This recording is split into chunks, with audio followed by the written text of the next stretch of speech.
பிதா, குமாரன், பரிசுத்த ஆவியின் திருப்பெயராலே ஆமென். ஜெபம் பண்ண கடவோம். அனைத்து ஆசீர்வாதங்களுக்கு ஊற்றுமிடமாக இருக்கிற எங்கள் அன்பின் ஆண்டவரே, மனமகிழ்ச்சியின் நாளுக்காக, வழிபாட்டு சூழலுக்காக நன்றி செலுத்துகிறோம். ஆவியோடும் உண்மையோடும் உம்மை தொழுது கொள்ளும்படியாய் திருச்சபை மக்களாய் இணைந்திருக்கின்றோம். இந்த வழிபாட்டிலே உம்முடைய திருவருட் பிரசன்னம் எங்களை ஆளுகை செய்யவும், இந்த வழிபாட்டின் வழியாக எங்களுடைய பற்றுறுதி வாழ்க்கைக்கு தேவையான நல்ல எதிர்கால ஆன்மீகத்தை சுதந்திரித்துக் கொள்ளவும் ஆண்டவர் அருள் தாரும். வந்திருக்கின்ற அனைவரையும் உளப்பாங்கோடு பங்கு பெறுவதற்குரிய தூய ஆவியின் ஆற்றலை தாரும். நீர்தாமே இந்த வழிபாட்டின் வழியாக மகிமைப்பட வேண்டும் என்று இயேசு ஆண்டவரின் வழியாய் வேண்டிக் கொள்ளுகிறோம் பிதாவே, ஆமென். ஆண்டவருடைய திருப்பெயருக்கு மாட்சிமை உண்டாக. இந்த வழிபாட்டிற்கு தொடக்கமாக நாம் அனைவரும் எழுந்து நின்று கிறிஸ்து சபை பாமாலைகளில் முதலாவது பாமாலையை பாடுவோம். பாமாலை 1. ஆத்மமே உன் ஆண்டவரின் திருப்பாதம் பணிந்து மீட்பு, சுகம், ஜீவன் அருள் பெற்றதாலே துதித்து அல்லேலூயா என்றென்றைக்கும் நித்தியநாதரை போற்று. முதலாம் பாமாலை எழுந்து நின்று இணைந்து பாடுவோம்.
20 முதல்.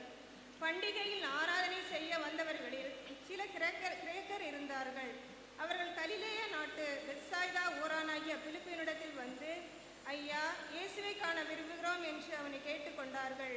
பிலிப்பு வந்து அதை அந்திரேயாவுக்கு அறிவித்தான். பின்பு அந்திரேயாவும் பிலிப்புவும் அதை இயேசுவுக்கு அறிவித்தார்கள். அப்பொழுது இயேசு அவர்களை நோக்கி, மனுஷகுமாரன் மகிமைப்படும்படியான வேளை வந்தது. மெய்யாகவே மெய்யாகவே நான் உங்களுக்கு சொல்லுகிறேன், கோதுமை மணியானது நிலத்தில் விழுந்து சாகாவிட்டால் தனித்திருக்கும், செத்ததே ஆகில் மிகுந்த பலனை கொடுக்கும். தன் ஜீவனை சிநேகிக்கிறவன் அதை இழந்து போவான். இந்த உலகத்தில் தன் ஜீவனை வெறுக்கிறவனோ அதை நித்திய ஜீவகாலமாய் காத்து கொள்ளுவான். ஒருவன் எனக்கு ஊழியம் செய்கிறவனானால் என்னை பின்பற்ற கடவன். நான் எங்கே இருக்கிறேனோ அங்கே என் ஊழியக்காரனும் இருப்பான். ஒருவன் எனக்கு ஊழியம் செய்தால் அவனை பிதாவானவர் கனம் பண்ணுவார் என்றார் என்பதே. சுவிசேஷ வேதபாடம் வாசித்து முடிந்தது. கிறிஸ்துவே உமக்கு மகிமை உண்டாவதாக. சபையார் தயவு செய்து அமருங்கள். இந்த நாளுக்குரிய மகிழ்விக்கு மன்னா வசனம் சொல்ல ஞாயிறு பள்ளி பிள்ளைகளை அன்புடன் அழைக்கிறேன். But if we have died with Christ, we believe that we shall also live with him. Romans 6:8.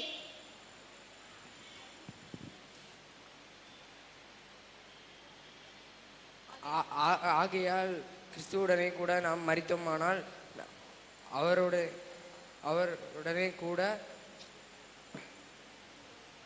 பிழைத்தும் இருப்போம் என்று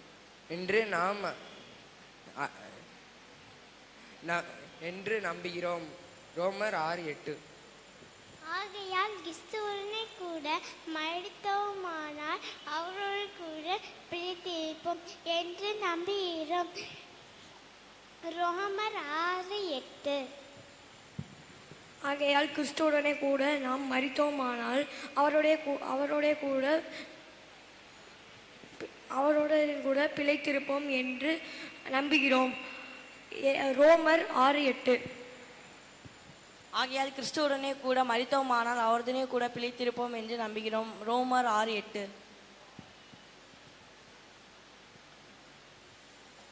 ஆகையால் கிறிஸ்துவுடனே கூட நாம் மரித்தோமானால் அவருடனே கூட பிழைத்து இருப்போம் என்று நம்புகிறோம். ரோமர் 6:8.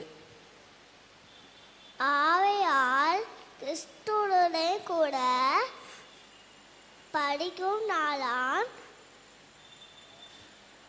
அவரோடே கூட பிடிக்கும் என்றும் நம்புகிறோம். ரோமர் 6:8. திருமுழுக்கு கிறிஸ்துவுடனே கூட திருமுழுக்கு கிறிஸ்துவுடனே கூட நாம் மரித்தோமானால் அவருடனே கூட நாம் பிழைத்து நிற்போம் என்று நம்பினோம். ரோமர் 6:8. Praise lord. மகிழ்விக்கும் அண்ணா. தலைப்பு திருமுழுக்கு. கிறிஸ்துவுடனே மரித்து உயிர் தெழுதல். ஆகையால் கிறிஸ்துவுடனே கூட நாம் மரித்தோமானால் அவருடனே கூட பிழைத்தும் இருப்போம் என்று நம்புகிறோம். ரோமர் 6:8. தேங்க்யூ. Glory to God. திருமுழுக்கு. இன்றைய மகிழ்விக்கும் அண்ணா. திருமுழுக்கு கிறிஸ்துவோடு மரித்து உயிர் தெழுதல். ஆகையால் கிறிஸ்துவுடனே கூட நாமும் மரித்தோமானால் அவருடனே கூட பிழைத்து இருப்போம் என்று நம்புகிறோம். ரோமர் 6:8. ஆகையால் கிறிஸ்துவோடே கூட நாம் மரித்தோமானால் அவருடைய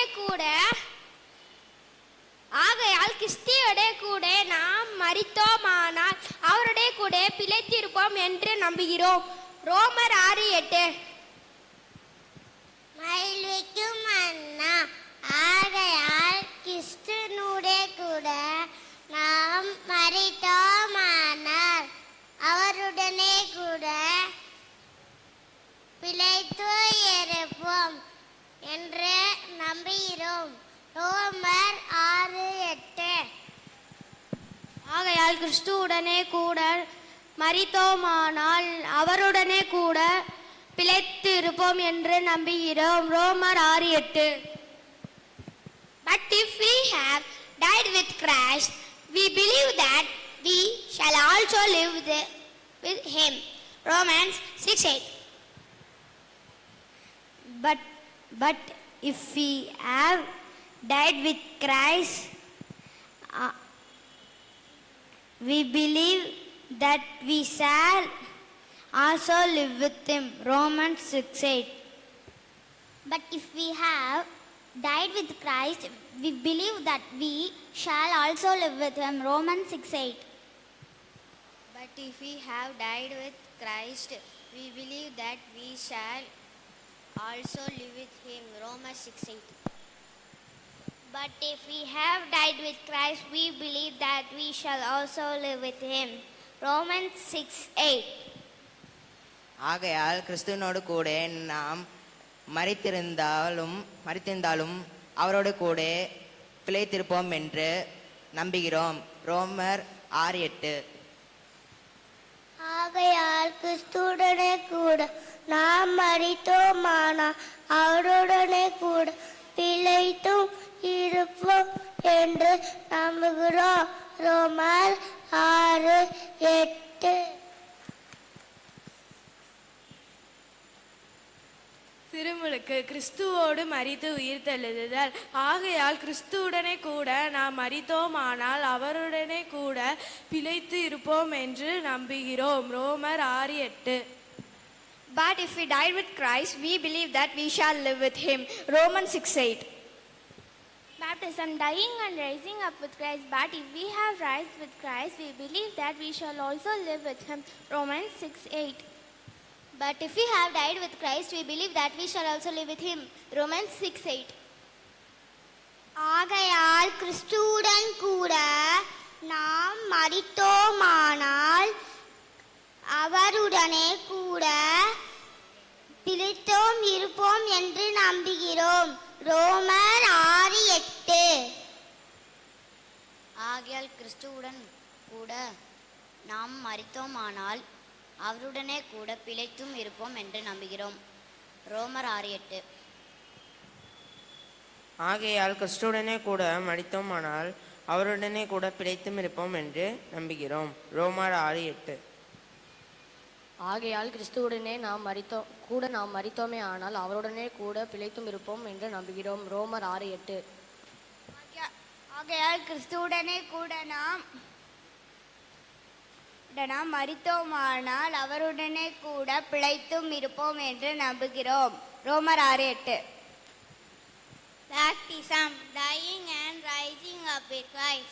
But if we have died with Christ, we believe that we shall also live with him. Romans 6:8. Baptism, dying and rising up with Christ. But if we have died with Christ, we believe that we shall also live with him. Romans 6:8.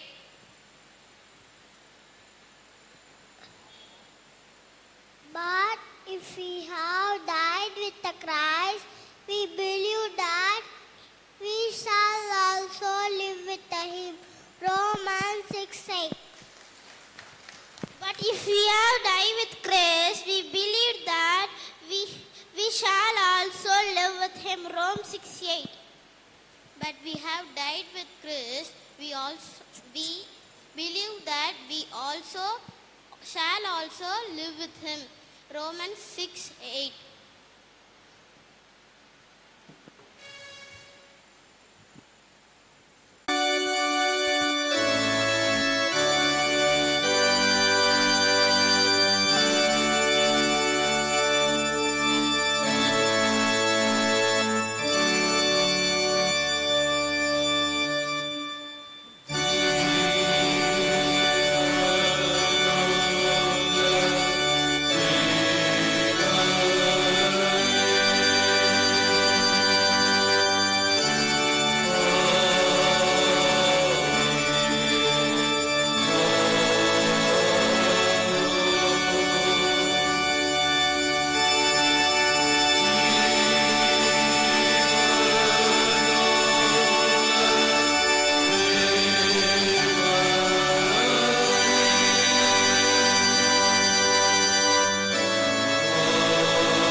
ஆவியானவராய் அசைவாடுகிற எங்கள் அன்பின் ஆண்டவரே, உடைய வார்த்தைகளின் வழியாக எங்களை ஆற்றல் படுத்துகிறவரே, ஒரு நாள் வெறுமையாய் திரும்பாத உடைய வார்த்தைகள் இந்த நாளிலும் எங்களை ஆற்றல் படுத்த உம்முடைய சமூகத்தில் எங்களை அர்ப்பணிக்கிறோம். இருதயத்தின் நினைவுகளையும் சிந்தனைகளையும் ஒரு விசை நீர் பரிசுத்தப்படுத்தி உடைய வார்த்தைகளின் பலத்தினால் என்னுடைய விசுவாசம் உறுதிப்பட இந்த நேரத்திலும் எங்களோடு கூட நீர் பேச வேண்டும் என்று இயேசு கிறிஸ்துநாதர் மூலம் செபிக்கிறோம் நல்ல பிதாவே, ஆமென். கிறிஸ்துவுக்குள் அன்பார்ந்த இறை மக்களே, ஆண்டவரும் உலக மீட்பருமாகிய இயேசு கிறிஸ்துவின் ஈடு இணையற்ற திருப்பெயரிலே இந்த நாளின் காலை நேரத்தில் உங்களை அன்போடு கூட வாழ்த்துகிறேன். பிதாவாக்கிய கடவுளிடமிருந்தும் அவருடைய திருக்குமாரனாம் இயேசு கிறிஸ்துவிடமிருந்தும் வருகின்ற கிருபையும் சமாதானமும் நம் அனைவருடைய வாழ்விலும் நிறைவு செய்யப்படுவதாக. கிறிஸ்துவுடன் மரித்தலும் உயிர்த்தெழுதலும் என்று சொல்லி திருமுழுக்கை ஞானஸ்நானத்தை மையமாக வைத்து இந்த நாளுக்குரிய சிந்தனையை வடிவமைத்துக் கொள்ளும்படியாய் நாம் சார்ந்திருக்கிற நம்முடைய தென்னிந்திய திருச்சபை நம்மை அழைத்திருக்கின்றது. கடந்த வாரத்திலே அருட்பணி குறித்ததான சிந்தனைகளை நாம் செவிமடுத்தோம். இந்த அருட்பணி என்பது ஆண்டவருடைய ஒரு நிறைவு கட்டளை. அதை நிறைவேற்றுகின்ற போது ஆண்டவர் சொன்ன வார்த்தை, நீங்கள் புறப்பட்டு போய் சகல ஜாதிகளையும் சீஷராக்கி பிதா குமாரன் பரிசுத்த ஆவியின் நாமத்திற்குள்ளாக ஞானஸ்நானம் கொடுங்கள் என்று சொல்லி, இந்த வாரத்திலே அந்த ஞானஸ்நானத்தை குறித்ததான சிந்தனையை நாம் பெற்றுக்கொள்ள இருக்கிறோம். அடுத்த ஞாயிற்றுக்கிழமை இந்த சாக்கிரமந்துகளில் இரண்டாவது சாக்கிரமந்து ஆகிய திருவிருந்தை குறித்ததான சிந்தனையை நாம் வடிவமைத்துக் கொள்ள இருக்கின்றோம். ஒருவேளை இந்த தொடர் சிந்தனைகளை நாம் தொடர்ந்து கவனத்தோடு கூட நாம் தியானிக்கின்ற பட்சத்திலே நாம் சார்ந்திருக்கிற நம்முடைய திருச்சபை நம்மை வழி நடத்துகின்ற ஒரு நிறைவான வழி நடத்துதலை நாம் முழுமையாக பெற்றுக்கொள்ள முடியும் என்பதிலே சந்தேகமில்லை. அந்த அடிப்படையில் இந்த நாளில் நாம் திருமுழுக்கை குறித்ததான சிந்தனைகளை பெற்றுக்கொண்டவர்களாய் நம்முடைய ஆன்மீக ஈடேற்றத்திற்குரிய முழுமையை சுதந்திரித்துக் கொள்ள அன்புடன் அழைக்கின்றேன். இந்த திருமுழுக்கு அல்லது ஞானஸ்நானம் என்பது நாம் சார்ந்திருக்கிற நம்முடைய திருச்சபையினுடைய முதல் சாக்கிரமந்தாக ஏற்றுக்கொள்ளப்பட்டிருக்கிறது. நாம் நம்புகின்றதன் அடிப்படையில் 2 சாக்கிரமந்துகள் நம்முடைய விசுவாச பயணத்தில் உண்டு. ஒன்று திருமுழுக்கு, இரண்டாவது திருவிருந்து. இந்த திருமுழுக்கு குழந்தை பருவத்திலோ அல்லது பருவம் கடந்த சூழ்நிலையிலோ நாம் பெற்றுக்கொள்ளுகின்றோம். குழந்தை பருவம் என்பது நம்முடைய விசுவாச பயணத்திலே நம்முடைய குழந்தைகளை திருமுழுக்கின் வழியாக திருச்சபையின் உறுப்பினர்களாக ஏற்றுக்கொள்ளுகின்ற அனுபவம். பருவம் கடந்த நிலைமை என்பது பிற சமய நம்பிக்கைகளிலிருந்து கிறிஸ்துவனுடைய அன்பினால் ஈர்க்கப்பட்டு அவர்கள் கிறிஸ்துவை ஏற்றுக்கொள்ளுகின்ற போது அவர்களுக்கு பருவம் கடந்த நிலைமையிலே கொடுக்கப்படுகின்ற திருமுழுக்காக அமைந்திருக்கின்றது.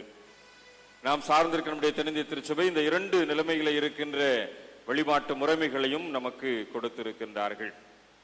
பாப்டிஸ்மா என்ற அந்த கிரேக்க வார்த்தை கழுவுதல் அல்லது நீராடுதல் என்கின்ற பொருளை குறிக்கக்கூடியதாக இருக்கின்றபடியினாலே தண்ணீரின் மூலமாக இந்த ஞானஸ்நானத்தை நாம் குழந்தை பருவத்திலோ அல்லது பருவம் கடந்த நிலைமையிலோ கொடுக்க நாம் எத்தனித்திருக்கின்றோம்.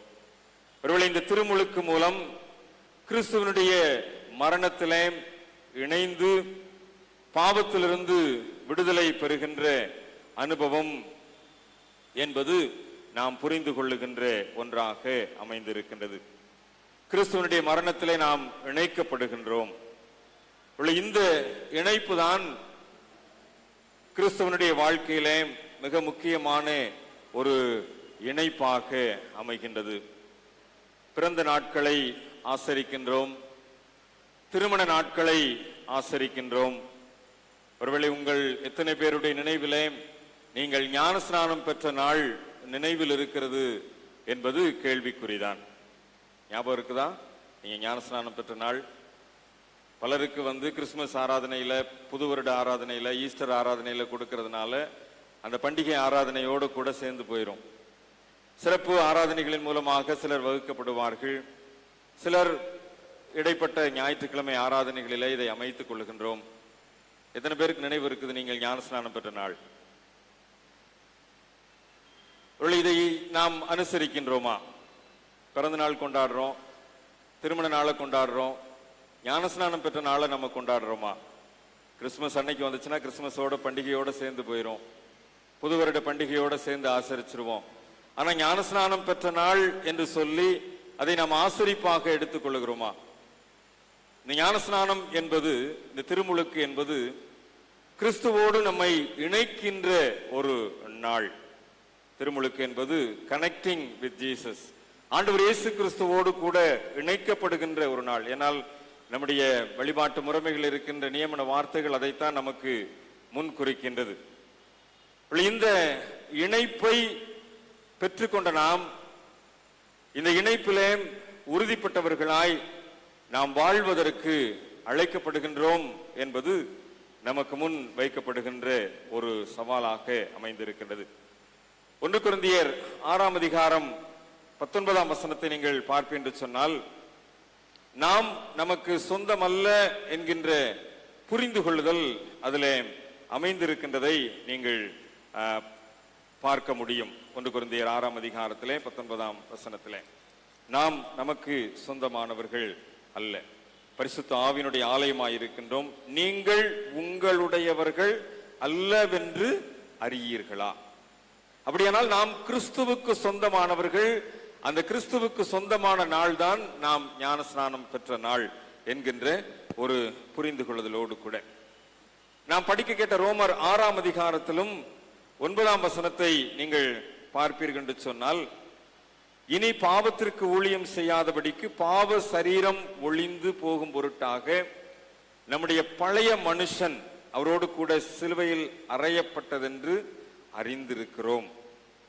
தொடர்ந்து நீங்கள் அந்த பகுதியை படித்து பார்க்கின்ற போது ஒரு புது ஜீவன் அல்லது ஒரு புது வாழ்வு பெற்றுக்கொண்ட நாளாக இந்த ஞானஸ்நானம் பெற்ற நாள். ஞானஸ்நானத்திற்காக கொண்டு வரப்படுகின்ற தண்ணீரை பிரதிஷ்டை செய்கின்ற போது இந்த தண்ணீர் பாவத்தை கழுவி சுத்திகரிப்பதை காட்டவும், இதில் ஞானஸ்நானம் பெறுகின்றவர்கள் மறுபடியும் பிறக்கவும் என்றுதான் அந்த தண்ணீரை பிரதிஷ்டை செய்கின்றோம். ஆக இந்த தண்ணீர் பிரதிஷ்டை செய்யப்படுகின்ற போது அதன் மூலமாய் பெறுகின்ற ஞானஸ்நானம் நமக்கு ஒரு புது வாழ்வை, புதிய ஜீவனை, அதாவது பாவ சரீரத்தை ஒழித்து ஒரு புது வாழ்வின் அடையாளத்தை நமக்கு கொடுக்கக்கூடியதாக இருக்கின்றது.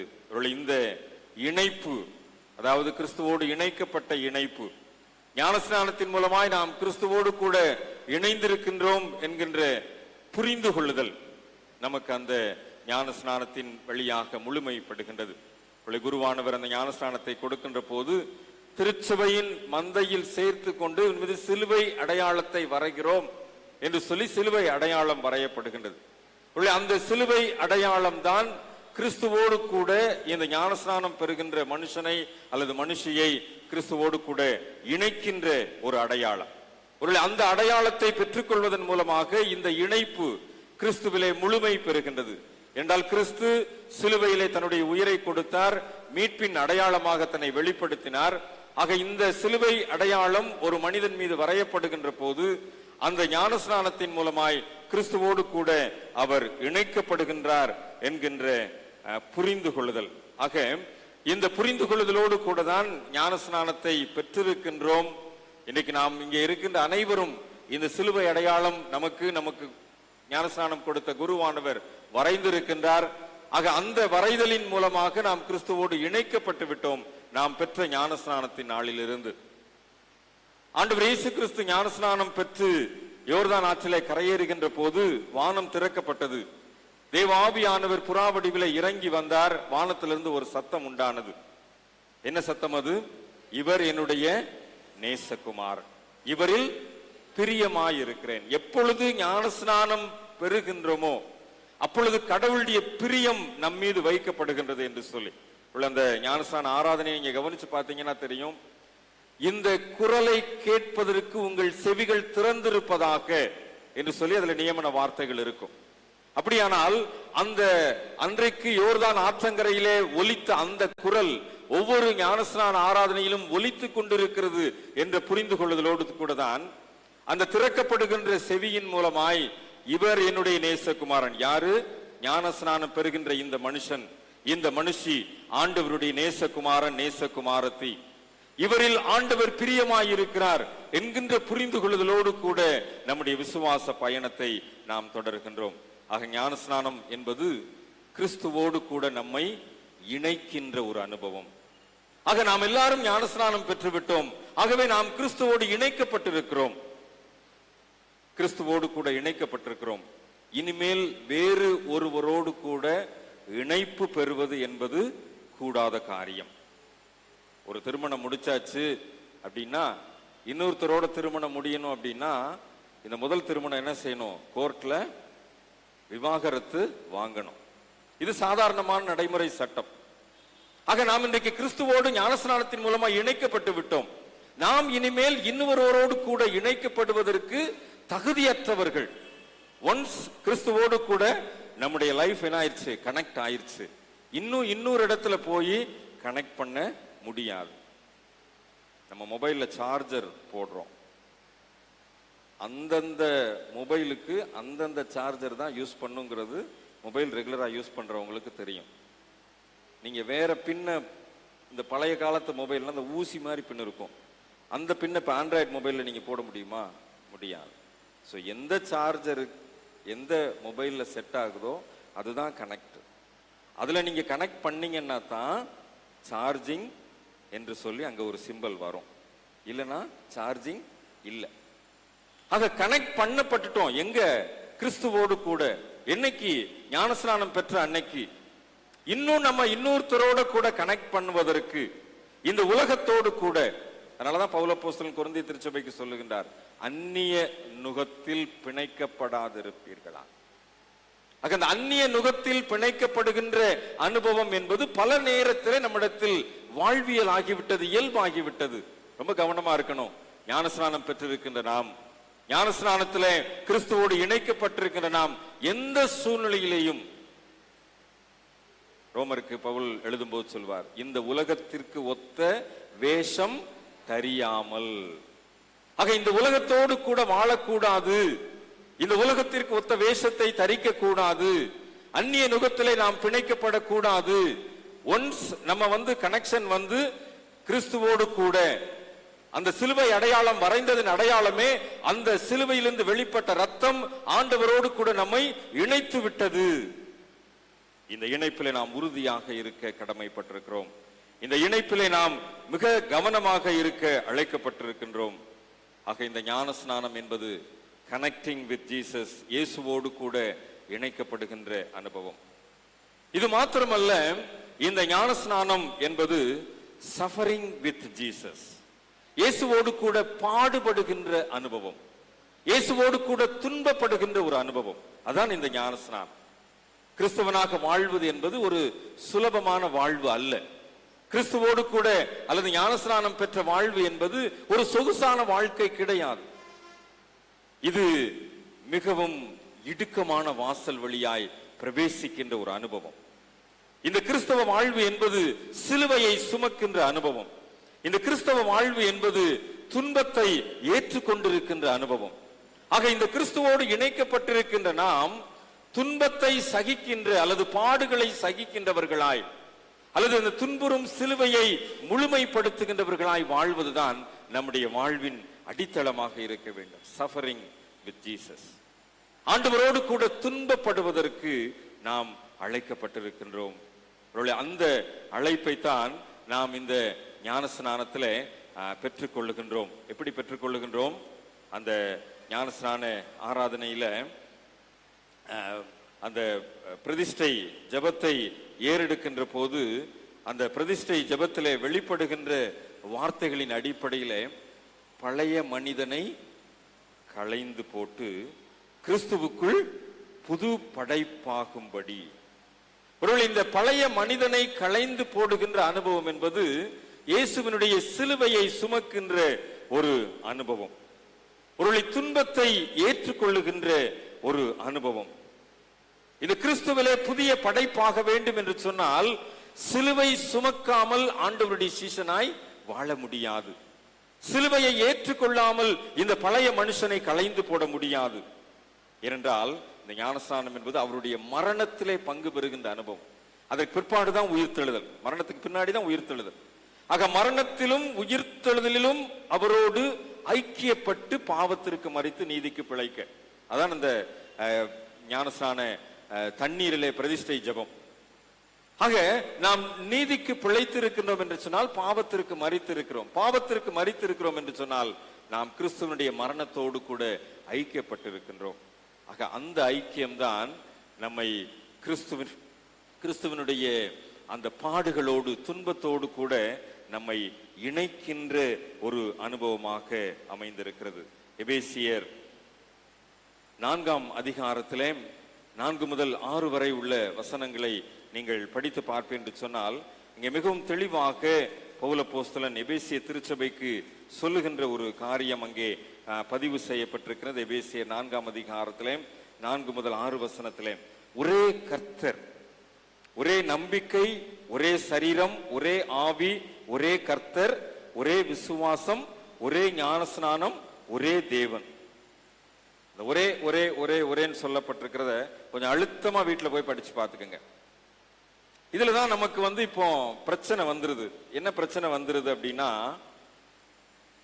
சிஎஸ்எஸ் சபையில தெளிப்பு ஞானஸ்நானம் வாங்கியாச்சு.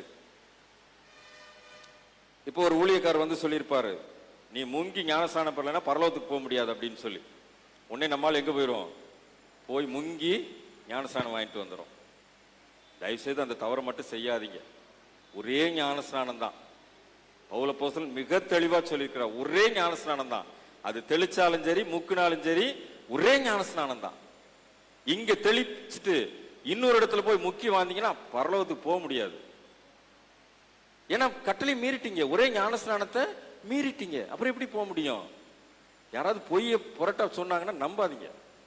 இன்னைக்கு இந்த புரட்டு போதகங்கள் தான் இன்றைக்கு கிறிஸ்தவர்களை ஆட்கொண்டிருக்கின்றது.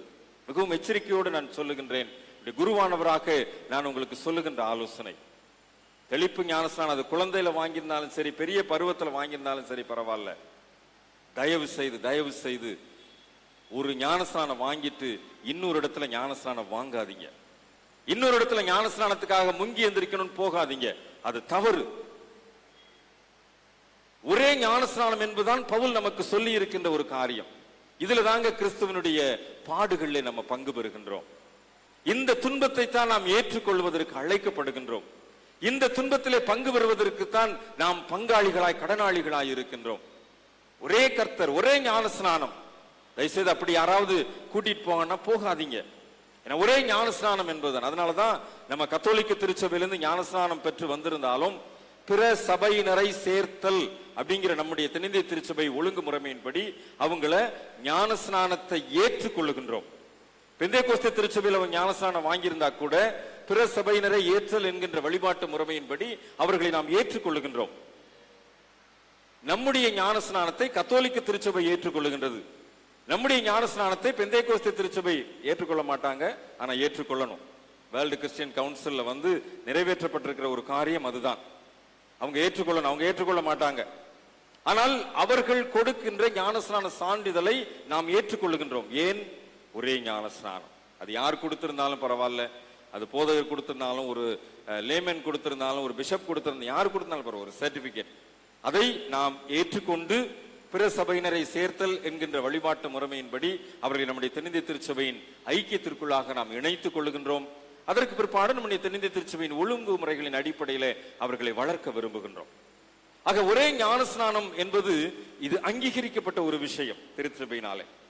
ஆக இந்த விஷயத்தில் தான் நாம் அந்த துன்பத்தை ஏற்றுக்கொள்ளுகின்ற ஒரு பாங்கிலே நாம் கடந்து வருவதற்கு அழைக்கப்படுகின்றோம். ஒருவேளை பருவம் கடந்த நிலைமையில் இருக்கிற ஞானஸ்நான வழிபாட்டு முறைமை, ஒருவேளை நான் முதலே சொன்னது போல பிற சமய நம்பிக்கைகள் இருந்தோ அல்லது பிற சூழ்நிலைகள் இருந்தோ ஒருவேளை ஞானஸ்நானமே பெறாம இருந்திருப்பாங்க. அவங்களுக்கு பருவம் கடந்த நிலைமையில ஞானஸ்நானம் கொடுக்கலாம். அது ஒருவேளை மூழ்கி கொடுக்கலாம், தண்ணீரை தெளிச்சு கொடுக்கலாம், அதுல பிரச்சனையே கிடையாது. அது ஓடுற தண்ணியில கொடுக்கறதா அல்லது இருக்கிற தண்ணியில கொடுக்கறதா கடல்ல கொடுக்கறதா அதை பத்திலாம் பிரச்சனையே கிடையாது. தண்ணீரில் ஞானஸ்நானம் பெறுதல் என்பது பேப்டிஸ்மா என்ற அந்த கிரேக்க வார்த்தையினுடைய விளக்கம், அவ்வளவுதான். தண்ணீரால் கழுவப்படுதல் என்பது. ஆக அந்த கழுவப்படுதல் என்பது அதுக்கப்புறம் அது முங்கி கொடுக்கலாம் அல்லது தண்ணீரால் தெளிச்சு கொடுக்கலாம், அதை பத்தி பிரச்சனை கிடையாது. நமக்கு இருக்கின்ற வழிபாட்டு முறைமைகள் 2 தான். குழந்தை பருவத்திலே கொடுக்கப்படுகின்ற ஞானஸ்நானம், கையிலே குழந்தை ஏந்தி பெற்றோர் குழந்தைகளுக்காக பிரதியுத்தரத்தை சொல்லி கொடுக்கப்படுகின்ற ஞானஸ்நானம். பருவம் கடந்தவர்கள் தங்களே உத்தரவு சொல்லத்தக்கவர்கள், அவங்களே பதில் சொல்லுவாங்க, அவங்கள்ட்ட கேள்வி கேட்டு அவங்கள அந்த விசுவாசத்திற்குள் வளர்த்து ஞானஸ்நானத்தை கொடுக்கின்றோம். அதனாலதான் பிற சமய நம்பிக்கையில இருக்கின்றவர்களை நாம் ஞானஸ்நானத்திலே சேர்க்கின்ற போது அவர்களை குறைந்தது 3 மாத காலம் ஆராதனையிலே பங்கு பெற வைத்து அவர்கள் இந்த ஆராதனை முறைமையை அவர்கள் அப்சர்வ் பண்ணி அதற்கு பிற்பாடு அவர்களுக்கு ஞானஸ்நானம் கொடுக்கின்ற வழக்கத்தை நம்முடைய திருச்சபையிலே நாம் பாரம்பரியமாக கடைபிடித்து வருகின்றோம். ஆக அந்த அடிப்படையிலே பருவம் கடந்தவர் ஞானஸ்நானம் என்பது ஒருவேளை போய் முங்கித்தான் எந்திரிக்கணும் அப்படிங்கிற அனுபவம் கிடையாது. அது தண்ணீரால் தெளித்தும் கொடுக்கலாம். கொரோனா காலத்துல ஞானஸ்நானம் கொடுத்து நீங்க பார்த்துருப்பீங்க. கொரோனா காலத்துல முழங்கால் போட வச்சு மேல இருந்து பக்கெட்ல தண்ணி ஊற்றி ஞானஸ்நானம் கொடுத்த அனுபவம்லாம் உண்டு. கொரோனா காலத்துல நமக்கு ஞானஸ்நானம் கொடுக்க கூடாதுன்னு சொல்லி ஒரு சுற்றறிக்கையுமே நமக்கு இருந்துச்சு. ஏன்னால் கைகளால் தொடக்கூடாது என்பதனாலே. அதுக்கப்புறம் பக்கெட்ல தண்ணியை தூக்கி ஊத்தி ஞானஸ்நானம் கொடுத்த அனுபவங்கள்லாம் இருந்துச்சு. ரைட். ஆக ஞானஸ்நானம் என்பது ஒரே ஞானஸ்நானம் என்பது எபேசியர் திருச்சபைக்கு பவுலப்போஸ்தலன் கற்றுக்கொண்டதை போல ஒரே நம்பிக்கை, ஒரே சரீரம், ஒரே ஆவி, ஒரே கர்த்தர், ஒரே விசுவாசம், ஒரே ஞானஸ்நானம். இந்த ஒரே ஞானஸ்நானத்திலே நாம் பங்கு பெறுகின்ற போதுதான் அந்த ஒரே அப்பத்தில் நாம் பங்கு பெறுவதற்குரிய தகுதியை நாம் முழுமைப்படுத்திக் கொள்கிறோம். ஆக இந்த அடிப்படையிலே இந்த கிறிஸ்துவனுடைய பாடுகளில் அல்லது துன்பத்திலே நாம் பங்கு பெறுவதற்கு நம்மை தகுதியுடையவர்கள் ஆக்குகின்றோம் என்கின்ற ஒரு புரிந்து கொள்ளுதல் இன்றைக்கு நமக்கு இருக்கு. ஒரு நம்முடைய தென்னிந்திய திருச்சபையில் இப்படிப்பட்ட நிலைமையிலே தண்ணீரிலே நாம் அந்த ஞானஸ்நானத்தை கொடுக்கின்றோம். நமக்கு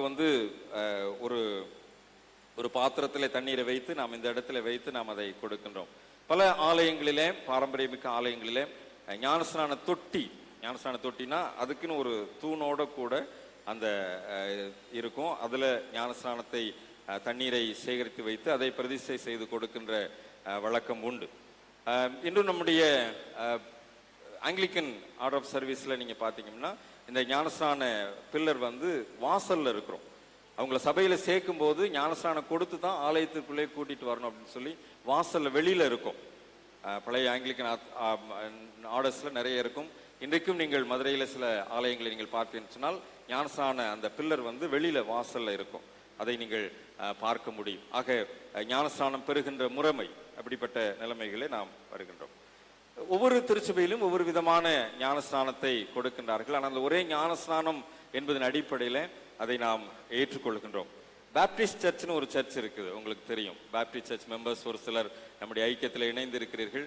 பேப்டிஸ்ட் சர்ச்சில் இந்த பேப்டிசம் டேங்க் சர்ச்சுக்குள்ளேயே இருக்கும். ஒரு சில நேரத்தில் அதுக்கு மேலே தான் புல்பீட்டை வச்சிருப்பாங்க. அந்த பேப்டிஸ்ட் டேங்க்கு மேலே தான் புல்பீட்டை இருக்கும். ஆக அந்த பேப்டிஸ்ட் மிக முக்கியமான ஒரு விஷயம் என்பதனாலே அந்த பேப்டிசம் உள்ளுக்குள்ள அங்கே இறங்கி கொடுக்க வேண்டும் என்கின்ற ஒரு சூழ்நிலை இருக்கும். சால்வேஷன் ஆர்மி என்கின்ற ஒரு சர்ச் உண்டு. அங்கே நீங்க பாத்தீங்க அப்படின்னா ஒரு கொடி வச்சிருப்பாங்க. அந்த கொடியை கிராஸ் பண்ணி போயிட்டாலே அவங்க தே ஆர் பேப்டைஸ்ட். அது தண்ணியெல்லாம் தெளிக்க மாட்டாங்க. கொடியை அந்த பிரசிடென்ட் பிடிச்சிருப்பாரு. அந்த கொடி பறந்துகிட்டு இருக்கும். அவங்க கடந்து போகணும். அவங்க அந்த பிளாகை கடந்து போயிட்டாங்க அப்படின்னா, அவங்க இந்த பக்கம் வந்துட்டாங்க அப்படின்னாலே அவங்க ஞானஸ்நானம் பெற்றவர்களாக அந்த இரட்சணிய சேனை என்று சொல்லப்படுகின்ற அந்த முறைமையில். ஸோ இந்த எந்த விதத்தில் அவங்க பேப்டிசம் வாங்கியிருந்தாலும் நம்ம அந்த ஒரே ஞானஸ்நானம் என்பதன் அடிப்படையில் அவர்களை நாம் ஏற்றுக்கொள்கின்றோம். ஆக இந்த ஒரே ஞானஸ்நானம் என்கின்ற புரிந்து கொள்ளுதல் நமக்கு இன்னும் அதிகமாக ஆழமாக வேண்டும். இதுதான் கிறிஸ்துவனுடைய பாடுகளிலே அல்லது துன்பத்திலே பங்கு பெறுகின்ற ஒரு அனுபவமாக இருக்கிறதை நாம் ஏற்றுக்கொள்ள அழைக்கப்படுகின்றோம். இதோடு கூட இன்னும் சில காரியங்களும் உண்டு. அது இந்த ஞானஸ்நானம் என்பது நம்மிடத்தில் ஏற்றத்தாழ்வுகளை தாண்டி, அதாவது வேறுபாடுகளை களைந்து நம்மோடு கூட இணைக்கின்ற ஒரு அனுபவம். ஒரு பழைய வரலாற்று குறிப்பை நான் படித்தேன். நான் இந்த ஞானஸ்நானத்துக்காக குறிப்புகளை தேடிக்கொண்டிருக்கும் போது ஒரு பழைய வரலாற்று குறிப்பை படித்தேன். அதுல ஒரு பழைய வரலாற்று குறிப்பிலே ஒரு குருவானவர் எழுதியிருக்கிறார். அவங்களுடைய ஞானஸ்நான ரிஜிஸ்டர்ல அந்த டிசிக்னேஷன் அப்படிங்கிற இடத்துல பெக்கர் அப்படின்னு சொல்லி எழுதியிருக்குதான். பெக்கர் அப்படின்னா பிச்சைக்காரர்கள். ஆக ஞானஸ்நானம் பிறகு அந்த காலத்துல பிச்சைக்காரர்களுக்கு ஞானஸ்நானம் கொடுத்து சபையிலே சேர்க்கின்ற வழக்கம் அந்த நாட்களில் இருந்திருக்கு. இது ஒரு பழைய வரலாற்று குறிப்பு. அந்த யார் ஞானஸ்நானம் பெற்றது அப்படிங்கிற குறிப்புல பெக்கர், அப்ப பிச்சைக்காரர்கள் சபையிலே அந்த நாட்களிலே சேர்த்து கொள்ளப்பட்டிருக்கிறார்கள். நம்ம இப்ப படிக்க போறோம் ஒரு ஞானஸ்நான பாடல். அந்த நீங்க அந்த பாட்டுல நீங்க பாத்தீங்க அப்படின்னா 251வது கீர்த்தனை நம்ம வந்து இப்ப பாட போறோம். அந்த பாடல்ல ஒரு வரி இருக்கிறத நான் உங்களுக்கு நினைவுபடுத்துகின்றேன். ஞானஸ்நான மா ஞான திரவியமே,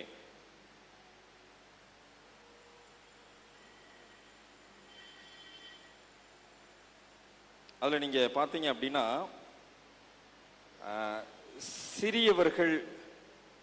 சிறியவர்கள் பூரியவர்கள் அப்படின்னு 2 பதம் அதுல இருக்குதா. அதுல நீங்க கீழே பாத்தீங்க அப்படின்னா ஃபுட் நோட்ல போட்டிருப்பாங்க, சிறந்தவர்கள் கீழ் மக்கள். நம்ம இன்னைக்கு பாட போற ஞானஸ்நான பாட்டிலேயே இருக்குது. அப்போ அந்த நாட்கள்ல அந்த சாமுவேல் ஐயர் இந்த பாடல் எழுதியிருக்கிறாரு. அந்த பாடல்லையே கீழ் மக்கள், அதான் அந்த ரெக்கார்ட்ல இருக்கிறது பாத்தீங்களா, பிச்சைக்காரர்கள். அந்த கீழ் மக்கள் ஞானஸ்நானத்தின் மூலமாக சபையிலே சேர்த்து கொள்ளப்பட்டு ஆலயத்திலே அமர்ந்திருக்கிறார்கள். இன்றைக்கு நம்ம பாடுற பாடல்ல அது பதிவு செய்யப்பட்டிருக்குது, கீழ் மக்கள். இதுதாங்க கிறிஸ்துவனுடைய பாடுகளில் நாம் பெறுகின்ற பங்கு. இன்றைக்கு ஒரு பிச்சைக்காரர் ஞானஸ்நானம் பெற்று நம்முடைய ஆலயத்துக்குள்ள வந்தா நம்ம என்ன மதிப்பு கொடுப்போம் அவருக்கு? முதல் வரிசையில உட்கார்றதுக்கு இடம் கொடுப்போமா, அல்லது அவர் உட்கார்ந்திருக்கிற இடத்துல பக்கத்துல உட்காருவதற்கு நாம் மனதில் இடம் கொடுப்போமா, அல்லது அவர் உட்கார்ந்திருக்கும் போது அவரை நாம் எந்த விதமான பார்வையிலே பார்ப்போம்? ஒருவேளை இந்த ஏற்ற தாழ்வுகளை சரி செய்வதும் ஞானஸ்நானம். இந்த ஞானஸ்நானம் கிறிஸ்துவனுடைய பாடுகளில் நம்மை ஏற்று, அவர்களுக்காகவும் இயேசு கிறிஸ்துவின் ரத்தம் சிந்தப்பட்டிருக்கிறது, அவர்களுக்காகவும் இயேசு கிறிஸ்து சிலுவையிலே அடிக்கப்பட்டிருக்கிறார், அவர்களுக்காகவும் ஆண்டவர் பாடுகளை துன்பத்தை ஏற்றுக்கொண்டவராக இருக்கிறார். ஆக ஆண்டவருடைய அந்த பாடுகளிலே பங்கு பெறுகின்ற அனுபவம் இந்த ஞானஸ்நானத்தின் மூலமாய் நமக்கு கிடைக்கிறது என்று சொன்னால், இந்த ஞானஸ்நானம் நம்ம எல்லா நிலைமையில் இருக்கின்ற மக்களையும் ஒன்று சேர்க்கின்ற ஒரு அனுபவமாக, இது கிறிஸ்துவோடு இணைக்கின்ற அனுபவம் மாத்திரமல்ல, நம்மை ஒருவரோடு ஒருவர் இணைக்கின்ற அனுபவமாக. இந்த பாடுகளிலே பங்கு பெறுதல் என்பது நாம் ஒருவரோடு ஒருவர் இணைக்கப்படுகின்ற அனுபவம்.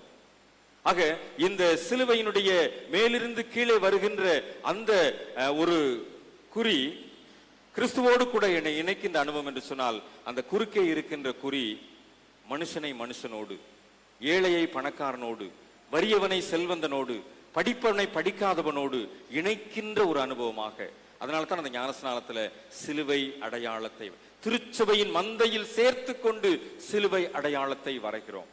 ஆக அந்த சிலுவை எப்பொழுது வரையப்பட்டதோ அப்பவுமே கிறிஸ்துவனுடைய பாடுகளிலே உங்களுக்கு பங்கு இருக்கிறது, கிறிஸ்துவோடு கூட நீங்கள் இணைக்கப்பட்டு விட்டீர்கள். இந்த அனுபவத்தை பெற்றுக்கொண்டவர்களாக நாம் ஆண்டவருடைய சமூகத்திலே இன்னைக்கு நாம் மறு அர்ப்பணம் நமக்கு நாம் செய்வோம் என்று சொன்னால், நிச்சயமாக இந்த திருமுழுக்கு ஒரே ஞானஸ்நானம் என்ற அனுபவம் நம்மை ஒரு முழுமையுள்ள சூழ்நிலையிலே கிறிஸ்துவனுடைய அடியவர்களாய் நம்மை உருவாக்கும் என்பதிலே சந்தேகமில்லை. அப்படிப்பட்ட கிறிஸ்தவர்களாய், ஞானஸ்நானம் பெற்ற கிறிஸ்தவர்களாய் வாழ ஆண்டவர் நமக்கு அருள் தருவாராக. தலைகளை தாழ்த்தி ஜெபம் செய்வோம். அன்பின் நிறைந்த நல்ல ஆண்டவரே, கிறிஸ்துவனுடைய பாடுகளிலே பங்கு பெறுவதற்கு எங்களை தகுதிப்படுத்துவீராக. கிறிஸ்துவனுடைய மரணத்திலே இணைக்கப்பட்டிருக்கிறோம் என்கின்ற புரிந்து கொள்ளுதல் எங்களுக்கு இருப்பதாக. ஆண்டவரே, எங்களிடத்திலே குறைவுகள் உண்டு, எங்களிடத்திலே ஏற்றத்தாழ்வுகள் உண்டு, எங்களிடத்திலே பல்வேறு விதமான மனநிலைமைகள் உண்டு. நாங்கள் கிறிஸ்துவோடு இணைக்கப்பட்டு விட்டோம், ஆனாலும் இன்னும் உலகத்தோடு இணைக்கப்படுவதற்கு நாங்கள் முயற்சித்துக் கொண்டிருக்கிறோம். ஆண்டவரே, எங்களுடைய முயற்சியிலே கிறிஸ்துவுடன் கூட உள்ள இணைப்பை சரி செய்து கொள்வதற்கு எங்களுக்கு பலன் தாரும். நாங்கள் செய்கின்ற விசுவாச அறிக்கையிலே, நாங்கள் பாடுகின்ற பாடல்களிலே ஆண்டவரே, கிறிஸ்துவனுடைய பாடுகளில் பங்கு பெறுகிறோம் என்கின்ற அனுபவமும் கிறிஸ்துவனுடைய இணைக்கப்பட்டிருக்கிறோம் என்ற அனுபவமும் வெளிப்படட்டும். தொடர்ந்து ஆற்றல் நிறைந்த கர்த்தர் எங்களை ஆசீர்வதிப்பீராக. இயேசுவின் திருப்பெயரிலே ஜெபிக்கிறோம் நல்ல பிதாவே, ஆமென். காலையில் 8 மணி அளவிலே நம்முடைய ஆலயத்தின் முகப்பிலே இந்திய தேசிய கொடி ஏற்றப்பட்டு சிறப்பு பிரார்த்தனை ஏறெடுக்கப்படும். இந்த பிரார்த்தனையிலே பங்கு பெறுவதற்கும் தொடர்ந்து காலை 10 மணிக்கு, அன்றைக்கு அரசு விடுமுறை என்பதனாலே காலை 10 மணிக்கு இந்த மாதத்திற்குரிய மாதாந்திர உபவாச ஜெபத்தை நாம் நடத்துவதற்கும் ஆயத்தப்படுகின்றோம். ஆகவே காலை 8 மணி அளவிலே இந்திய தேசிய கொடி வாசலில் ஏற்றப்படும். தொடர்ந்து காலை 10 மணி அளவிலே நமக்கு உபவாச ஜெபம், இந்த மாதத்திற்குரிய உபவாச ஜெபம் நம்முடைய ஆலயத்திலே நடைபெறும். அதிலேயும் பங்கு பெறுவதற்கு உங்களை அன்போடு கூட அழைக்கின்றேன். வெள்ளிக்கிழமை மாலை ஆராதனை மாலை 6:30 மணிக்கு நம்முடைய ஆலயத்திலே நடைபெறும். அதிலே பங்கு பெறுவதற்கு உங்களை அன்போடு கூட கேட்டுக்கொள்கின்றேன். வழக்கம் போல சப்ஸ்கிரிப்ஷன் கார்டு பற்றியதான அறிவிப்பை தொடர்ந்து சொல்லிக் கொண்டிருக்கிறேன். தயவுசெய்து ஃபோட்டோ ஒட்டாதவர்கள் ஃபோட்டோ ஒட்டுங்கள். முகப்பு முதல் வருடத்திலே கையெழுத்திடாதவர்கள் தயவுசெய்து கையெழுத்திடுங்கள்.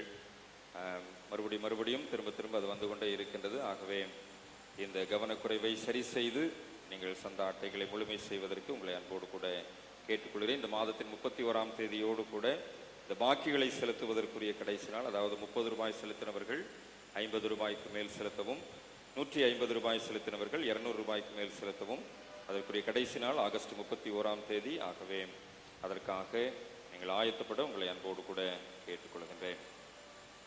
நேற்றைய தினத்திலே நம்முடைய திருமண்டலத்தினுடைய HMS அருட்பணி விற்பனை விழா மிகவும் சிறப்பாக OCPM பள்ளி வளாகத்தில் நடைபெற்றது. அதிலே நமக்கு நியமிக்கப்பட்டிருக்கின்ற டார்கெட் 50,000 ரூபாயை நாம் பல பரிமாணங்களிலே நாம் திரட்டி இருக்கின்றோம். குறிப்பாக பெண்கள் ஐக்கிய சங்கத்தினரை அன்போடு கூட வாழ்த்துகிறேன். கடந்த மாதம் முழுவதும் ஞாயிற்றுக்கிழமைகளிலே ஸ்டால் அமைத்து நிதி திரட்டி இருக்கிறார்கள். நேற்று தினத்திலும் OCPM பள்ளி வளாகத்திலே அங்கே ஸ்டால் அமைத்து நிதி திரட்டி இருக்கிறார்கள். அவர்களை பெண்கள் ஐக்கிய சங்கத்தினரை குறிப்பாக ஸ்டால் அமைத்த ஒவ்வொருவரையும் அன்போடு கூட வாழ்த்துகிறேன். அவர்களுடைய நிதி ஆதாரத்தின் மூலமாகவும் கடந்த ஞாயிற்றுக்கிழமை நாம் சேகரித்த கவர் காணிக்கையின் மூலமாகவும் நமக்கு நியமிக்கப்பட்டிருக்கிற 50,000 ரூபாயை நாம் செலுத்தி இருக்கிறோம். ஆகவே ஆண்டவருக்கு மகிமை உண்டாவதாக. உங்கள் அனைவருக்கும் குருவானவராக நன்றி செலுத்துகின்றேன். இதே போல கடந்த ஆண்டிலே, அதாவது 2023ஆம் ஆண்டிலும் நாம் அதற்குரிய தொகையை நாம் முழுமையாக செலுத்தி இருந்தோம். ஆகவே கடந்த ஆண்டிலே முழுமையாக தொகை செலுத்தப்பட்ட குருசேகரங்களுக்கும் நிறுவனங்களுக்கும் பேராயர் சார்பிலே அச்சீவர்ஸ் அவார்டு என்று சொல்லி அது வழங்கப்பட்டது. இந்த அச்சீவர்ஸ் அவார்டு நம்முடைய குருசேகரத்திற்கும் கடந்த ஆண்டிலே நாம் முழுமையாக செலுத்தினதற்காக நேற்றைய தினத்திலே பேராயர் மூலமாக நமக்கு கொடுக்கப்பட்டது. இந்த அச்சீவர்ஸ் அவார்டு வெஸ்ட்கேட் பாஸ்டேட்டுக்கு கிடைப்பதற்கு உறுதுணையாக இருந்த சபை மக்கள் அனைவரையும் அன்போடு கூட வாழ்த்துகிறேன். இந்த வருடமும் நாம் முழு தொகையும் செலுத்தி இருக்கிறோம். ஆகவே அடுத்த ஆண்டும் நாம் இந்த அச்சீவர்ஸ் அவார்டை நாம் பெற்றுக்கொள்வதற்கு முடியும். ஆகவே இதற்கு முழு காரணமாக இருந்த சபை மக்கள் அனைவரையும் அன்போடு கூட வாழ்த்துகிறேன். ஆண்டவர் உங்களுடைய முயற்சிகளை நிச்சயமாக, அதாவது மிஷனரி பணிக்கென்று கொடுத்த உங்களுடைய முயற்சிகளை ஆண்டவர் நிறைவாய் ஆசீர்வதிப்பாராக. கடந்த வாரத்தில் லைஃப் மெம்பர்ஷிப் குறித்து நான் சொன்னேன். 3 பேர் என்னிடத்தில் லைஃப் மெம்பர்ஷிப்புரிய தொகையை கொடுத்தீர்கள். உங்களுக்குரிய ரசீதும் பேராயருடைய நன்றி கடிதமும் பேராயர் அலுவலகத்தில் ஆயத்தமாக இருக்கின்றது. அதை நான் நாளை தினத்தில் பெற்று உங்களுக்கு நான் கொடுக்க ஆயத்தப்படுகின்றேன். ஒருவேளை 10,000 ரூபாய் லைஃப் மெம்பர்ஷிப் செலுத்துபவர்களுக்கு செப்டம்பர் கன்வென்ஷனிலே பேராயர் மூலமாக சான்றிதழ் வழங்கப்பட இருக்கும். இன்னும் ஒரு சிலர் என்னிடத்தில் சொல்லி இருக்கிறீர்கள், என்னிடத்தில் நீங்கள் தொகையை கொடுக்கின்ற பட்சத்தில் உங்களுக்குரிய ரசீதையும் பேராயருடைய நன்றி கடிதத்தையும் உங்களுக்கு நான் பெற்று தருகின்றேன். நம்முடைய ஆலயத்திலிருந்து குறைந்தது ஒரு 10 பேராவது மிஷனரிகளுடைய பாரத்தோடு கூட இந்த காரியங்களை செய்வதற்கு நாம் உந்தப்படுவோமேனால் நிச்சயமாக அது நம்முடைய குருசேகரத்திற்குரிய ஆசீர்வாதமாக இருக்கும் என்பதில் எந்த விதமான சந்தேகமில்லை. நிச்சயமாக இந்த ஊழிய பாரத்தோடு கூட உங்களுடைய இந்த பயணத்தை மேற்கொள்வதற்கு ஆண்டவர் உங்களை அழைக்கின்றார். இந்த அழைப்பை ஏற்றுக்கொண்டவர்களாக லைஃப் மெம்பர்ஷிப் ஒருவேளை நீங்கள் செலுத்த விரும்பினால் என்னிடத்தில் நேரடியாக செலுத்துங்கள். உங்களுக்கு ஒரு ரசீதையும் பேராயருடைய நன்றி கடிதத்தையும் நான் உங்களுக்கு பெற்றுத் தருகின்றேன். நிச்சயமாக அது நம்முடைய குருசேகரத்திற்கு பெருமை சேர்க்கக்கூடிய விஷயமாக இருக்கும். வருகின்ற வாரத்திலே தங்களுடைய பிறந்த நாள் மற்றும் திருமண நாள் அனுசரிப்பவர்கள் ஆகஸ்ட் 12ஆம் தேதி திரு ஏ ஆண்டவர் கிருபையாய் கொடுத்த இந்த வழிபாட்டிலே ஆண்டவர் நம்மோடு கூட இடைப்பட்ட அனுபவங்கள், ஆண்டவரோடு இணைக்கப்பட்டிருக்கிறோம், ஆண்டவருடைய பாடுகளுக்கு பங்காளிகளாய் இருக்கிறோம். இந்த உணர்வோடு கூட இந்த உலகத்திலே புறப்பட்டு செல்வதற்கு ஆண்டவரே எங்களை தகுதிப்படுத்தும் என்று சொல்லி ஆண்டவருடைய சமூகத்தில் கேட்போம். சுகவீனமாய் பலவீனமாய் இருக்கிறவர்களுக்கு சுகம் தந்திருக்கிற ஆண்டவர் நம்முடைய பல்வேறு மன கஷ்டங்களை பாரங்களை ஆண்டவருடைய சமூகத்திலே சொல்லுகின்ற போது அவைகளை லகுவாக்கி நம்மை சுகப்படுத்தி பலப்படுத்துகிற ஆண்டவர் இன்றைக்கு நம்முடைய மத்தியிலே அசைவாடி கொண்டிருக்கிறார். இந்த ஆண்டவருடைய சமூகத்தில் வந்திருக்கிற நாம் நம்முடைய எல்லா பாரங்களையும் எல்லா சோர்வுகளையும் எல்லா கவலைகளையும் மறந்தவர்களாய் புதிய பலத்தோடு புதிய சுகத்தோடு புதிய ஜீவனோடு ஆண்டவருடைய சமூகத்திலிருந்து புறப்பட்டு செல்ல ஆண்டவரே எங்களுக்கு பலன் தாரும் என்று சொல்லி கேட்போம். கண் அறுவை சிகிச்சை மூலமாக சிகிச்சை பெற்று வருகின்ற நம்முடைய திருச்சபையின் மக்களுக்காய் ஜெபிப்போம். இன்னும் சரீரத்தில் பலவீனத்தோடு கூட மருத்துவமனையில் அனுமதிக்கப்பட்ட அறுவை சிகிச்சை செய்யப்பட்டிருக்கிற மக்களுக்காக ஜெபிப்போம். இன்னும் பல விதங்களிலே கால் பலவீனங்களோடு கூட நடக்க முடியாமல் கஷ்டப்படுகின்ற மக்களுக்காக ஜெபிப்போம். மருத்துவமனையின் சூழ்நிலையிலிருந்து வீட்டிற்கு திரும்பி வந்து தொடர்ந்து சிகிச்சை பெற்றுக் கொள்கின்ற மக்களுக்காக நாம் ஜெபிப்போம். சுகம் தருகின்ற ஆண்டவர் நம்மோடு கூட இருக்கிறார். பலப்படுத்துகின்ற ஆண்டவர் நம்மத்திலே அசைவாடி கொண்டிருக்கிறார். அன்பின் ஆண்டவரே, உடைய சமூகத்திலே எங்களுடைய பலவீனங்கள் யாவற்றையும் அர்ப்பணிக்கிற சுவாமி, உடைய மனபாரங்கள் யாவற்றையும் ஒப்புக் கொடுக்கிறோம் ஆண்டவரே என்று சொல்லி அவரிடத்திலே நாம் ஜெபிப்போம். வேதனையோடு பாரத்தோடு கூட ஆண்டவருடைய சமூகத்துக்கு நாம் வந்திருப்போம். ஏனால் இந்த பாரங்களை ஆண்டவருடைய சமூகத்தில் இறக்கி வைப்போம். கர்த்தர் மேலும் பாரத்தை வைத்து விடு என்று சொன்ன ஆண்டவர் கவலைகளை ஆண்டவருடைய சமூகத்திலே சொல்லிவிடும்படியாய் நம்மை அழைப்பு கொடுத்துக்கிற ஆண்டவர், சுகம் தருகின்ற ஆண்டவராய், பலன் தருகின்ற ஆண்டவராய், சமாதானம் தருகின்ற ஆண்டவராய் நம்மோடு கூட இருக்கிறார் என்று சொல்லி ஆண்டவருக்கு நாம் நன்றி பலிகளை ஏறெடுக்கின்றவர்களாய் மாத்திரமல்ல, நம்முடைய மன்றாட்டுக்களை வைக்கின்றவர்களாகவும் அவரை நோக்கி பார்ப்போம்.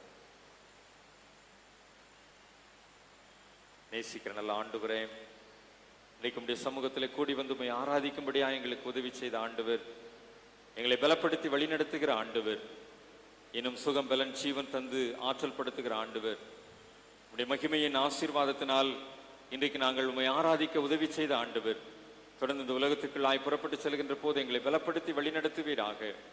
யாரெல்லாம் சுகவீனமாய் பலவீனமாய் சோர்வுகளோடு களைப்புகளோடு உம்முடைய பாதத்திலே கடந்து வந்தார்களோ அவர்களுக்கு ஒரு உன்னத பலனை ஆண்டவர் கட்டளையிட்டு கொடுக்க வேண்டுமாய் செபிக்கின்றோம். உன்னத ஆவியின் பலத்தினால் ஒவ்வொருவரையும் நிரப்பும்படியாய் செபிக்கின்றோம். கர்த்தருடைய ஆவியானவர் எங்கே உண்டோ அங்கே விடுதலை உண்டு. அந்த விடுதலையின் மகத்துவத்தை இன்றைக்கு நாங்கள் பெற்றுக்கொள்ள கர்த்தர் உதவி செய்வீராக. கிறிஸ்துவோடு இணைக்கப்பட்டிருக்கிறோம், கிறிஸ்துவனுடைய பாடுகளிலே பங்கு பெறுகின்றோம். ஆண்டவரே, இந்த இணைப்பும் இந்த பங்கு பெறுதலும் எங்களை ஒரு முழுமையான கிறிஸ்தவ விசுவாச வாழ்வுக்குள்ளாய் வழி நடத்த ஆண்டவரே உம்முடைய கரத்தில் எங்களை தாழ்த்துகிறோம் சுவாமி. இன்றைக்கும் பலவிதமான பாரத்தோடு கஷ்டத்தோடு வேதனையோடு கூட வந்திருக்கிற நாங்கள் உம்முடைய சமூகத்தில் எல்லாவற்றையும் இறக்கி வைத்து விட்டு எல்லா கவலைகளையும் கண்ணீரையும் உடைய பாதத்திலே கொட்டி விட்டு ஆண்டவரே அன்னாளை போல இருதயத்தை ஊற்றி செபித்து விட்டு நாங்கள் லகுவாய் கடந்து செல்ல உதவி செய்யும் சுவாமி. அன்னாளுக்கு விடுதலை கொடுத்த ஆண்டவர், அன்னாளை உயர்த்தின ஆண்டவர், எங்களையும் இன்றைக்கு ஜெபத்தை கேட்கின்ற ஆண்டவராய் எங்களுக்கு விடுதலை தருவீர் என்கிற நம்பிக்கையோடு உடைய கரத்திலே தாழ்த்தி ஒப்பு கொடுக்கிறோம். கர்த்தர் தொடர்ந்து உடைய நாமத்தை மகிமைப்படுத்தி எங்களை ஆற்றல் படுத்தும். இயேசு கிறிஸ்துவின் திருப்பெயராலே ஜெபிக்கிறோம் நல்ல பிதாவே, ஆமென். பரமண்டலங்களில் இருக்கிற எங்கள் பிதாவே, நாமம் பரிசுத்தப்படுவதாக, உம்முடைய ராஜ்யம் வருவதாக, உம்முடைய சித்தம் பரமண்டலத்திலே செய்யப்படுவது பூமியிலும் செய்யப்படுவதாக. அன்றாட அப்பத்தை தாரும், எங்களுக்கு விரோதமாய் குற்றம் செய்து நாங்கள் மன்னிக்கிறது போல எங்களுக்கும் மன்னியும். எங்களை சோதிக்க பிரயோகப்படாமல் தீமையை ரட்சித்துக் கொள்ளும். ராஜ்யம் வல்லமையும் மகிமையும் நிறைந்தவைகளே. ஆமென். ஆண்டவருடைய இரக்கமுள்ள கிருபைக்கும் தெய்வீக பராமரிப்பிற்கும் பாதுகாவலுக்கும் உங்கள் அனைவரையும் அர்ப்பணிக்கின்றோம். நம்முடைய கர்த்தராகிய இயேசு கிறிஸ்துவின் கிருபையும் பிதாவாகிய கடவுளுடைய அன்பும் பரிசுத்த ஆவியானுடைய வழிநடத்தலும் ஆசீர்வாதமும் உங்கள் அனைவரோடும் இன்னும் சதா காலங்களிலும் நிலைத்து நிற்பதாக.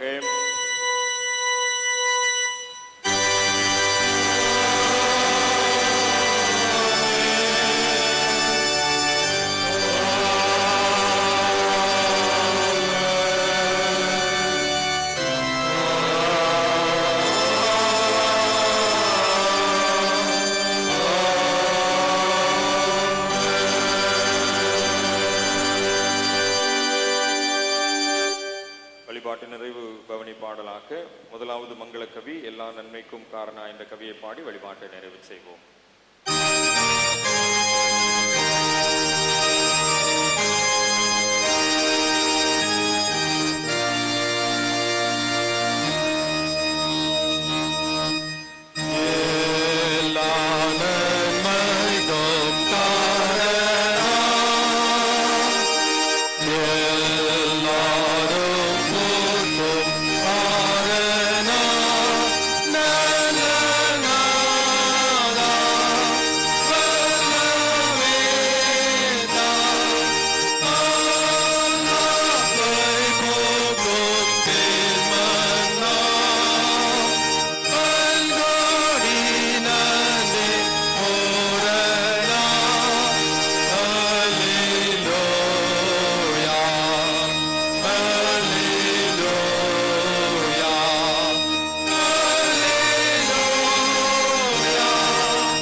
ஆண்டவரே, கிறிஸ்துவோடு இணைக்கப்பட்டிருக்கிறோம், கிறிஸ்துவின் பாடுகளிலே பங்கு பெறுகிறோம் என்கின்ற உணர்வோடு இந்த உலகத்திற்குள் புறப்பட்டு செல்கிறோம். சிலுவை அடையாளத்தை எங்களுடைய தலையின் மீது வரைந்து இருக்கின்றீர். அந்த உத்தரவாதத்தோடு இந்த உலகத்திற்குள் அழியெடுத்து வைக்கிறோம். எங்களை பலப்படுத்தி வழிநடத்தும் இயேசுவின் திருப்பெயரிலே ஜெபிக்கிறோம் நல்ல பிதாவே, ஆமென். என் ஆத்துமாவே கர்த்தரை ஸ்தோத்திரி, என் முழு உள்ளமே கிறிஸ்து நாமத்தை ஸ்தோத்திரி. என் ஆத்துமாவே கர்த்தரை ஸ்தோத்திரி, அவர் செய்த சகல உபகாரங்களையும் மறவாதே. கர்த்தர் உங்களோடு இருப்பாராக, தேவ சமாதானத்தோடு செல்ல கடவோம். கர்த்தருடைய நாமத்தினாலே ஆமென், ஆமென்.